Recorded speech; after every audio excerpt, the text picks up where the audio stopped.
জাজমেন্টে 6 তারিখ বাতিল ঘোষণা করে। উল্লেখ্য, 11 নভেম্বর 2024 প্রাথমিক ও গণশিক্ষা মন্ত্রণালয় কর্তৃক 5 ডিসেম্বর 2024 জেলা শিক্ষা অফিস এবং 8 ডিসেম্বর 2024 আমাদের স্কুলের পদায়ন করার কথা ছিল। নিজ নিজ জেলা সিভিল সার্জনের মেডিকেল টেস্ট এবং জেলা শিক্ষা অফিসে আমাদের প্রয়োজনীয় কাগজপত্র জমা দেওয়া সম্পন্ন করা হয়েছে। কিছু কিছু জেলার কিছু উপজেলার চূড়ান্তভাবে যারা সুপারিশ প্রাপ্ত হয়েছে তারা নিয়োগপত্র হাতে পেয়েছেন, কিন্তু নিয়োগপত্র হাতে পেয়েও তারা আজ রাজপথে। এ কেমন প্রহসন? বাংলাদেশের ইতিহাসে এরকম ঘটনা ঘটেছে আমার মনে হয় না। আমরা এক প্রকার ভুক্তভোগী, সামাজিকভাবে হেয় প্রতিপন্ন হচ্ছি, মানসিক বিপর্যয়, মানবেতর জীবনযাপন করছি। আমাদের কি আজকে এখানে দাঁড়ানোর কথা ছিল?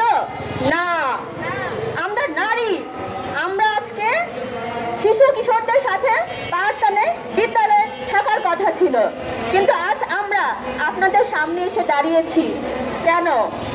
জবাব আপনাদের কাছে চাইলাম।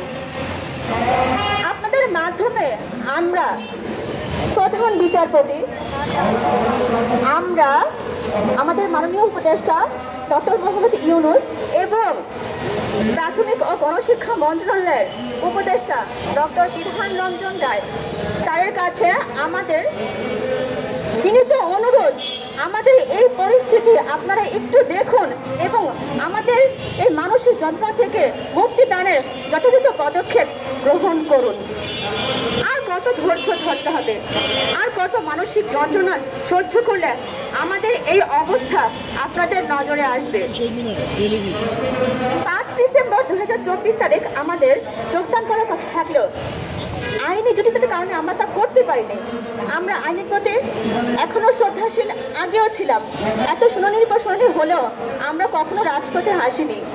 গত 14ই জানুয়ারি আমরা যখন শান্তিপূর্ণ মানববন্ধন করি, উপদেষ্টা বিধান রঞ্জন স্যার আমাদেরকে তার কাছে নিয়ে গিয়ে আশ্বস্ত করেছেন, তোমরা 6531 জন, তোমরা আমার পরিবার, তোমরা আমার ভাই বোন, তোমরা রাস্তায় দাঁড়িয়েছো মানে আমি নিজে রাস্তায় দাঁড়িয়েছি।